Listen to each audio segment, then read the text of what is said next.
And I'm Vanessa. And I'm Travis. We are late to the party. It's another back-to-school edition of Better late than never. See, I sync it up like that. And Travis, we have been going through films of people returning to that academic growth of childhood, school, well, I guess college too, but you're still a child when you're in college. You do childish things. But Travis, some children don't always go to the colleges or schools that you would assume, like you and me.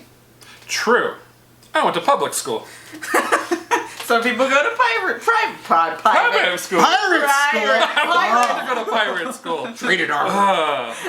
But you bring up a very interesting point. Yes. In the schools, there are certain subjects you have to learn. Of course. Some are maths, psychology, science. PE, and then they yell at you and make you go sit at the wall because you don't run the mile in the time permitted.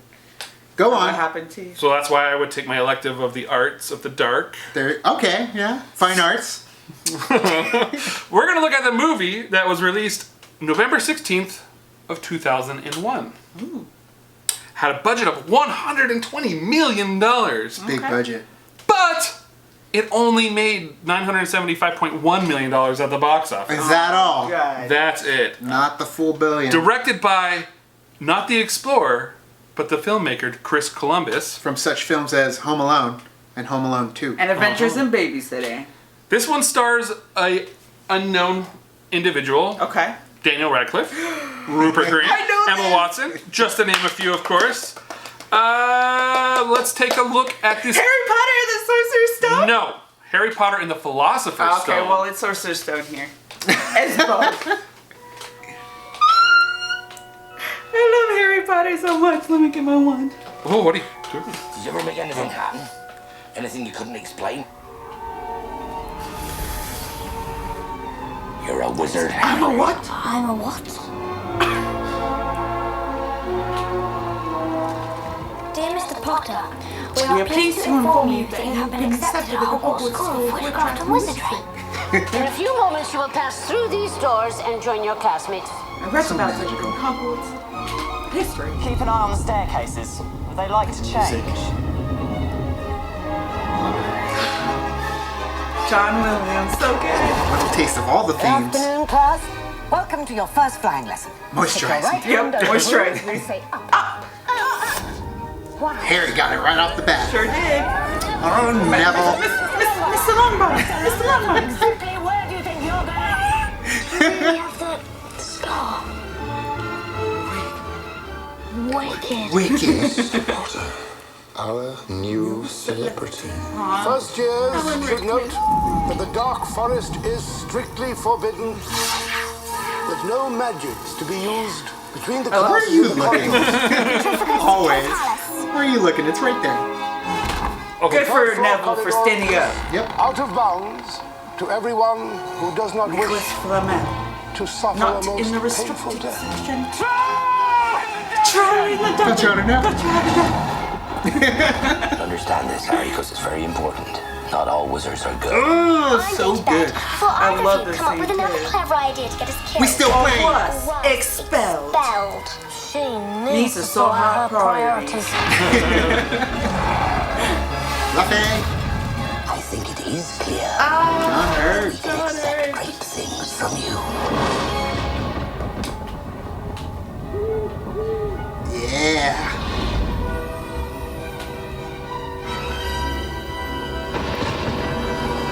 There we go. America Online. Keyword Harry Potter. That dates it. But yes, of course. Vanessa. I love Harry Potter. Yeah, but would you see it off of this trailer? Duh, I did. Whoa. And? I went to see it opening night too, I think. I'm pretty sure because I remember going to the AMC here, which was Lowe's at the time, I believe, and we had to come through the outside. It was a different time back then. But I remember to go see, and I had my bucket of popcorn and my soda, and I had my bag of I want to say gummies with me. But I had like a big bucket of popcorn. I remember that, and I was like so excited to see Harry Potter. It was the best. Were you into the books? Is that why you were so excited? I am, yes. I remember I got the books on my 9th birthday, which was like a couple of years before that too. And I read them. I had 1 through 4 is what the box set was, and I got it for my birthday. You can still see the stuff on it. And I remember reading them all, and then I remember reading them again before the movie came out. So that way I can kind of like keep them fresh. It was still fresh in my memory. So every time a new movie would come out, I would reread the book. And so I remember rereading it before the first movie came out, and then seeing the first movie, and then absolutely like falling in love with the actors who played the characters, especially Emma Watson as Hermione. Like, I loved her as Hermione, and I was like, oh, you know, like that's kind of who I kind of pictured as Hermione in the book. So that was a lot of fun. I have another question. Yes. I've never read the books. Okay. How was this movie compared to the book? Because I know it's set up a massive thing. Right, and I think that they did well enough for the movie, because I know there was a lot of stuff that happened in the book that I kind of wish was in the movie, so that you can kind of see the characters there too. And I know that there is one character that kind of felt like I wish was in the movie, and that was Peeves. Like, I wish he was in the book, because he was like a poltergeist that was like a jokester, essentially in the books, and I kind of wish that he was in there just to kind of be there, but they left him out, and I understand too, because maybe it just didn't flow with the way that they wanted to tell the story in the movies. But it would have still been. Headless Nick did end up kind of getting pushed to the forefront as like the primary ghost, because it's John Cleese, and it was like, oh, it's Headless Nick, and they didn't really focus too heavily on the ghost. I mean, they kind of did a little bit. In Chamber of Secrets, a little bit more, but I mean, in the book, the ghosts are definitely a big part of it. Right, but I said, like, you know, they also had a little bit more so in the books itself. When it came for the ghosts, you had more stories as far as that. But I think for me personally, I thought that they did well enough for it to work in the movie. Now, my approach was a little bit different, because I have read all the books. I read the books far later in life, after I had seen all the movies, and it's at the point too where it's like, well, I don't want to read the books because I want to experience them from the movies themselves. So when it comes to the Chamber of Secrets, I did end up going and seeing the Chamber of Secrets, and I remember like, this is fun. This is a fun magical adventure. I think I was already in high school around that time, so it kind of felt like, well, I'm a little older than this, but it was fun. When it came down to it, like you said, it was the characters. It was the actors playing the characters. 3 kids, had no clue who they were. I knew of the 3 of them. I knew Harry and Ron and Hermione, and a little bit in my head of like what I was expecting. And so when I watched it, I'm like, oh, so these are them. That was my introduction to them. So it's cool how when you read it, it's like it matched up to what you had in mind, because I have that problem when it came to like my Michael Crichton books and the movies, where I'm like, that's not how I pictured it. But at the same time, for them, the characters hit. They were memorable. Granted, there are some characters that I was like, oh, I thought of somebody way different. Of course, than that. yeah. But you don't want that to kind of happen with your primary characters. Right, exactly. With the ones you're going to be traveling with, because if you have a completely different idea of who your primary character is, and it just is a 180. Throws it off, and I think that it probably happened to a lot of people when they watched it. They thought of somebody completely different in those roles, and then when you got to the movie, you're like, well, you got to give Warner Brothers credit though for casting the way they did, because you remember it was a worldwide thing about finding who is Harry Potter. Of course, and it was televised, and everyone was talking about it. I remember watching like a lot of like behind the scenes of Daniel Radcliffe talking about how he became Harry Potter. I'm Harry Potter. And then also how he owed a lot to I'm blinking on her name. Professor McGonagall. Oh, Mary. What's her name? Maggie Smith. Maggie Smith. Woo, that's the one. there we go. That's what we have to do. We have to get there. Yeah. That's like in the Schmodown. When we're talking to each other in the Schmodown, that's what we're doing. We're like, this person in this movie with this person. It was this, Mary, Maggie Smith. Yeah, so I remember him talking, like, owing a little bit to her, because she had recently was in a movie with him about...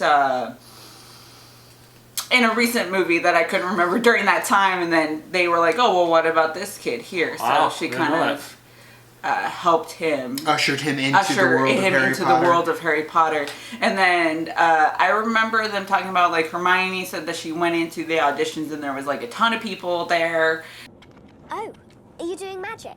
And then the same thing with Ron, and it was just so interesting that they picked those three too. You ever get to the point where, like, yeah, all 5 of them are the same, just pick one. And they just pick right, one. it's just kind of curious. Luck of the draw. Like Those how casting directors, they know what they look for. right, True. The good ones. I will say though too, casting directors have a lot of pressure on them as well. From the executives at the studio, from the director, and then also thinking about the source material, and then whether or not the audience, the general audience, or the audience that are going to come see this movie are going to take this and really especially with a bunch of nobodies. It. Right. Yeah, exactly. Well, Especially nobody's at the know. forefront as these characters, but at the same time, they cast the well-knowns, everybody that we love. And I think, Alan Rickman, I was going to Richard say, Harris. I think that that balance that did so well was because of the adults that played the actor, or that played the professors, that played the older characters, supporting characters to those children. Made it what it is because, like you said, you know, he had Alan Rickman. Then again, now that you've proven yourself against a troll, who was like famously of being Hans Gruber, of course. And then you had Maggie Smith, who you knew from like Hook, and for me it was Hook, yeah, right, from Hook. Wendy. And so you can kind of know from there, and then of course as you get later on into the stories, like in the second one, you had. Kenneth Branagh, of course, and because you know him already, you have like Wild Wild West, and then you had David Tennant from the fourth one, but at the same time he wasn't very known then because he did Harry Potter before. They had the foresight, right? He did Harry Potter before he did Doctor Who. And so when you go back, there's a lot of like, it's so funny. I see these like stories where there's like Doctor Who people that were in Harry Potter who were also in Game of Thrones because you have David